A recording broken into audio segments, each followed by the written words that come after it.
The Palestinian people continue to resist Israel's oppressive and expansionist policies and actions across historic Palestine, from Jerusalem and the West Bank, to the Negev and Gaza.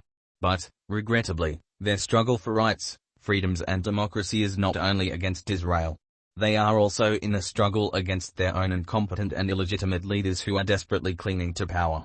Indeed, 84-year-old Mahmoud Abbas was elected as the president of the Palestinian National Authority, PNA, for a 4-year term some 17 years ago, but he is still in office. Despite not facing the ballot box since January 2005, he has managed to concentrate almost all political power in Palestine in his hands.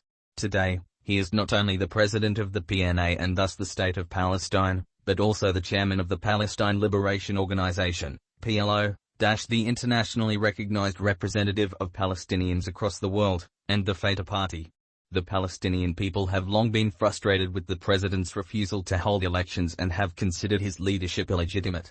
In January 2021, in response to growing criticism and calls for his resignation, Abbas announced elections for the Palestinian Legislative Council, the legislature of the PNA which Abbas dissolved in 2018, the presidency of the PNA, and the Palestine National Council, PNC, the legislative body of the PLO. But just a few months later, in April 2021, he once again cancelled all 3 elections, despite more than 90% of eligible voters in the occupied territories already having registered to exercise their democratic right. Abbas tried to blame the cancellation on Israel's refusal to allow elections in occupied East Jerusalem. The real reason, however, was clear to most Palestinians: divisions within Abbas's Fatah Party. Indeed, 3 different legislative council lists had emerged from within the party, and thus there was no guarantee that either faction could win a free and fair election. Abbas' U-turn on elections deepened the Palestinian people's anger and frustration with his leadership. The murder of outspoken PNA critic and Legislative Council candidate Nizar Banat by Palestinian security forces in June 2021, and extreme use of force against protesters calling for accountability for those responsible, meanwhile, provided further proof for the illegitimate leadership's growing authoritarian tendencies. Beyond its refusal to hold elections and apparent human rights violations, the leadership in Ramallah also attracted the ire of the Palestinian people for a series of highly unpopular policies. Indeed, Abbas insists on following policies that the Palestinian masses overwhelmingly reject, such as engaging in security coordination with Israel and holding friendly face-to-face meetings with Israeli officials such as Defense Minister Benny Gantz, a war criminal who personally led Israel's deadly assault on Gaza in 2014. The calls for Abbas's resignation are getting louder by the day. But Palestinian demands for a legitimate, inclusive and democratic leadership that can stand up to Israel are still being ignored by those in positions of power in Ramallah.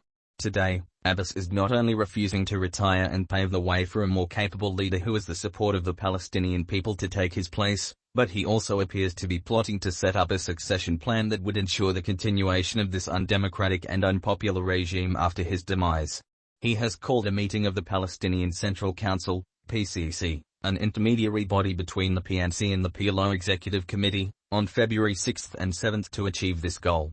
The meeting's agenda, which has not been made public but only sent to invitees, consists of 12 items.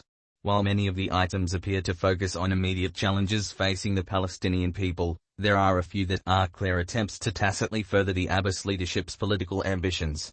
The agenda items relating to the filling of PLO Executive Committee positions and the position of the Speaker of the PNC are a particular cause for serious concern. The vacancies in the PLO Executive Committee arose from the death of the previous General Secretary, Sabir Rakat, and the resignation of Hanan Ashrawi in protest at the PNA's continued security coordination with Israel. The vacancy of the PNC Speaker, meanwhile, arose from Salim Zanoun's recent decision to retire. These positions should be filled by the PNC. But at its last meeting in Ramallah in 2018, the PNC delegated its powers to the PCC between its meeting.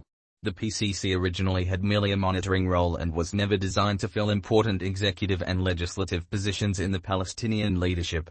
But with this sleight of hand, the PCC has been given the authority to single-handedly appoint the Speaker to a parliament representing some 14 million Palestinians around the world, as well as 2 members to the highest executive body of the PLO. And it is looking all but certain that, if the meeting of the PCC goes ahead, all 3 appointees will be from the highest echelons of Abbas's Fatah Party. Indeed, at its recent meeting, The Fatah Central Council agreed to nominate Hussein al-Sheikh, head of the PNA's General Authority of Civil Affairs and member of the Fatah Central Committee, to fill Erekat's place on the Executive Committee. Al-Sheikh is part of Abbas's inner circle. He was in attendance at the recent controversial Abbas-Gantz meeting and has close relationships with many other Israeli officials. It is highly suspected that he is being groomed to inherit Abbas's various roles and emerge as the next Palestinian leader. The Fatah Central Council also nominated the former Speaker of the now-dissolved Palestine Legislative Council and Fatah heavyweight Roy Fasci for the position of Speaker of the PNC. There is, therefore, growing concern over and opposition to the holding of a PCC meeting in the coming week. While some of the agenda items promise some important discussions on urgent problems faced by the PLO's leading institutions, Palestinians do not expect any concrete action plan that would help the desperate situation of the nation to emerge from the meeting. Furthermore, there is much reason to resist Abbas and the Fatah leadership's attempts to further consolidate power through illegitimate appointments to the PLO Executive Council and the PNC. Short of an uprising, which may still happen as the living conditions and political freedoms of Palestinians continue to deteriorate rapidly, the only way for the people to loosen the current leadership's grip on their leading institutions is to resist ploys like the upcoming PCC meeting. This is why the National Campaign for Rebuilding the PLO and other groups, including the People's Alliance for Change, came together to oppose the meeting. Other groups and influential figures should join us in this fight and help us increase the pressure on the Abbas leadership to step aside. To achieve this, we need to continue to work together as Palestinians in historic Palestine and the diaspora, beyond the PCC meeting. If we can stop this meeting from going ahead, or at least raise more awareness about why some of its agenda items are harmful to the Palestinian cause and democracy, we can pave the way for real, meaningful change. This means going back to the mother organization, the PLO, and rebuilding it to be fit for purpose in the 21st century. Rather than allowing the PCC to make illegitimate and politically motivated appointments, we should immediately hold a worldwide PNC election, and allow this new legislative to elect a new executive committee made up of the next generation of Palestinian leaders who can stand up to the occupiers and deliver the people their rights. There are undoubtedly difficulties in holding these elections among all eligible voters, but we cannot continue to allow the current leadership to hide behind this excuse any longer. Palestine is ready for change. Palestine is ready for democracy, and we should send the message to the current leadership that it is high time for them to step aside.